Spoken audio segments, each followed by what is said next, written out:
So now moving ahead, अब हम बात करते हैं रॉलेट एक्ट की। अब ये रॉलेट एक्ट क्या है?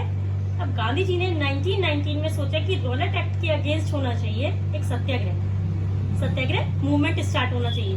So what is this Rowlatt act? Rowlatt act actually में था जो इंपीरियल काउंसिल ने पास कर दिया था, इंपीरियल लेजिस्लेटिव काउंसिल ने। इवन दो बहुत सारे इंडियन मेंबर्स ने इस एक्ट को अपोज भी किया था, लेकिन ब्रिटिशर्स ने इसको फिर भी पास कर दिया। बट अब एक्चुअली में इस एक्ट में था क्या? अब जो गवर्नमेंट थी उनके पास पावर्स आ गई थी that they could detain the political prisoners for 2 years without any trial. किसी भी ट्रायल के बिना वो कभी भी पॉलिटिकल प्रिजनर्स को उठाकर, बेसिकली जो भी लोग पॉलिटिकल एक्टिविटीज करेंगे उनको रेप्रेस करने के लिए this particular thing was done. This act was passed to curb the political parties by the Indians. तो किसी भी ट्रायल के बिना 2 साल सीधा उठाएंगे और जेल में डाल देंगे। तो अगेन ये बहुत ही ज्यादा ऑफेंडिंग था, लोगों को ये एक्ट बिल्कुल भी पसंद नहीं आया। तो गांधी जी ने सोचा कि non violence civil disobedience movement start करेंगे, और उन्होंने ये स्टार्ट करा विद अ हड़ताल। तो हड़ताल हुई थी 6 अप्रैल को।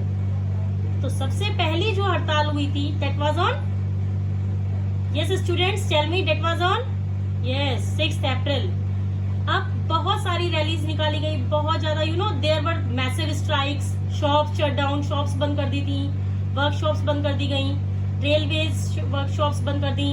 तो जो ब्रिटिशर्स थे दे वर अलार्म्ड बाय दिस कि यार ये हो क्या गया है, ये तो हमें बहुत भारी पड़ गया, बहुत ज्यादा। तो जो ब्रिटिशर्स थे दे थॉट कि अगर ऐसा हुआ तो सारे रेलवे नेटवर्क्स, सारी की सारी lines of communication will be destructive, उसमें प्रॉब्लम्स आ जाएंगी। तो ब्रिटिशर्स को डर लगने लगा। Now what they do? Yes tell me, now what did they do? Now we all know every actions and equal and opposite reactions. You already studied in physics in 9th as well as in 10th also. आपने पढ़ा ना 9th में भी और 10th में भी physics में, every actions is against the equal and opposite reactions. So इसमें ब्रिटिशर्स एडमिनिस्ट्रेशन ने इन रिटर्न में क्या किया? इन रिटर्न उन्होंने भी एक काम करने की सोची, you have to sum up the suppress nationalist. तो उसके लिए उन्होंने क्या किया? अमृतसर के जितने भी लोकल लीडर्स थे उनको अरेस्ट कर लिया।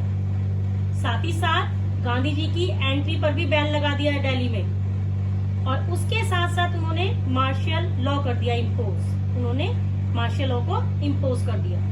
अब मार्शल लॉ क्या होता है? Martial law is basically a direct control of the military. Military ने डायरेक्ट कंट्रोल करना शुरू कर दिया था। Clear? So that was the Rowlatt act.